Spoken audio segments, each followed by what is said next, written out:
और लंबे दांत वाले टाइगर की कहानी। एक जंगल में बहुत से जानवर रहते थे। सभी बहुत खुश थे और सभी बहुत खुशी से अपना जीवन व्यतीत कर रहे थे। जंगल का राजा शेर एक सफेद और बहुत बलशाली शेर था। एक दिन किसी दूसरे जंगल से एक लकड़बग्घा उस जंगल में आ जाता है और जब इतने सुंदर जंगल को देखता है तो वह हैरान हो जाता है। अरे वाह, इतना सुंदर जंगल, इसमें तो बहुत ही स्वादिष्ट जानवर होंगे। ऐसा सोचकर वो जंगल में अंदर आगे बढ़ने लग जाता है और चलते चलते उसे एक गर्भवती हिरण नजर आती है। वो हिरण घास खा रही होती है। जब वो हिरण लकड़बग्घे को अपनी तरफ आता देखती है तो वो वहाँ से भागने लग जाती है। लकड़बग्घा भी उसका पीछा करने लग जाता। गर्भवती होने के कारण ज्यादा दूर नहीं भाग पाती है और लकड़बग्घा हिरण को पकड़ लेता है।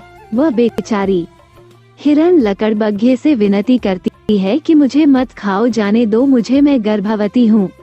मेरा बच्चा इस दुनिया में आने से पहले ही मर जाएगा।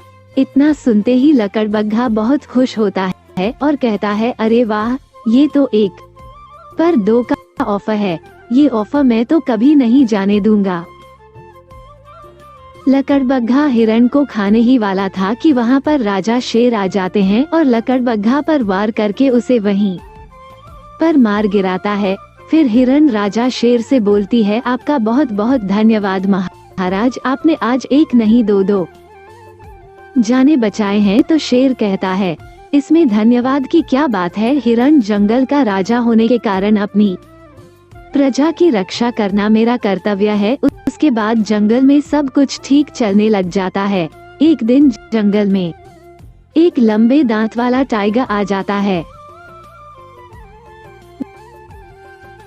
वो बहुत ही खतरनाक दिखता था। जंगल में आते ही वो जंगल के जानवरों को चुपके से मारकर खाने लगता है और सोचता है, अब मैं चुपके चुपके ऐसे ही सब जानवरों को मारकर खा जाऊंगा। किसी को पता तक नहीं चलेगा कि शिकारी कौन है और यह जंगल धीरे धीरे शमशान बन जाएगा।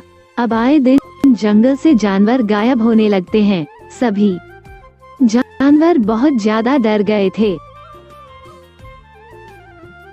और इस समस्या का हल ढूंढने के लिए वो सभी एक जगह इकट्ठा होते हैं और भालू बोलता है, अरे यह क्या मुसीबत आन पड़ी है। जंगल से जानवर दिन प्रतिदिन गायब हो रहे हैं और शिकारी का पता तक नहीं चल पा रहा है। गोरिल्ला कहता है, हाँ भाई, हमें महाराज के पास चलकर मदद मांगनी चाहिए, वही इस समस्या का कुछ हल निकाल सकते हैं। फिर सभी जानवर शेर के पास जाते हैं और उन्हें पूरी बात बताते हैं। तो शेर, अच्छा तो ये बात है, पर ऐसे अनजान दुश्मन का पता लगाना तो बहुत ही मुश्किल लग रहा है। मैं आज ही उसकी तलाश शुरू करता हूँ और अगर तुम में से किसी को भी वह दुश्मन दिखाई दे तो तुम मुझसे आकर तुरंत बताना। अब महाराज सफेद शेर जंगल में उस अनजान दुश्मन को ढूंढने निकलता है और सभी जगह जंगल में उसे ढूंढता है, लेकिन बहुत ढूंढने के बाद भी महाराज शेर के हाथ कुछ नहीं लगा था। वहीं लंबे दांत वाला टाइगर छुपकर शेर को देख रहा था और सोच रहा था, ये सफेद शेर मुझे कभी नहीं ढूंढ पाएगा। मैं एक एक करके सभी जानवरों को अपना भोजन बना लूंगा। कुछ देर बाद वहाँ पर एक भैंसा आता है और वो लंबे दांत वाला टाइगर उस पर आक्रमण करके उसे मार डालता है और खाने लगता है। भैंसा खाते हुए उसे एक हिरण देख लेता है और वह ऐसे भयंकर जानवर को देखकर बहुत ज्यादा डर जाती है और वहाँ से चिल्लाते हुए भागने लगती है।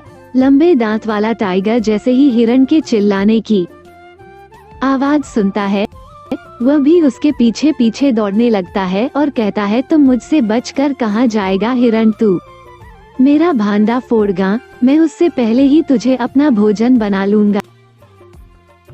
हिरण भागते हुए जोर जोर से चिल्ला रही थी, बचाओ बचाओ, कोई बचाओ मुझे, महाराज बचाओ मुझे। हिरण की आवाज वही पास खड़े राजा शेर के कानों में पहुंच जाती है और वह भी लंबे दांत वाले हिरण के पीछे भागने लगता है। उधर हिरण की आवाज सुनकर सभी जानवर इकट्ठा होते हैं और उस लंबे दांत वाले टाइगर को घेर लेते हैं। शेर: अच्छा तो तुम हो जिसने जंगल में आतंक मचा रखा है। लंबे दांत वाला टाइगर: हाँ, वह मैं ही हूँ। इस हिरण की वजह से आज मेरा राज खुल गया, लेकिन कोई बात नहीं, अच्छा ही हुआ जो हुआ। आज मैं तुम सबको मार कर मैं इस जंगल पर राज करूँगा। ऐसा बोलकर लंबे दांत वाला टाइगर शेर पर वार करता है, लेकिन शेर भी बहुत ताकतवर था। वो एक ही बार में उस लंबे दांत वाले टाइगर को मार डालता है।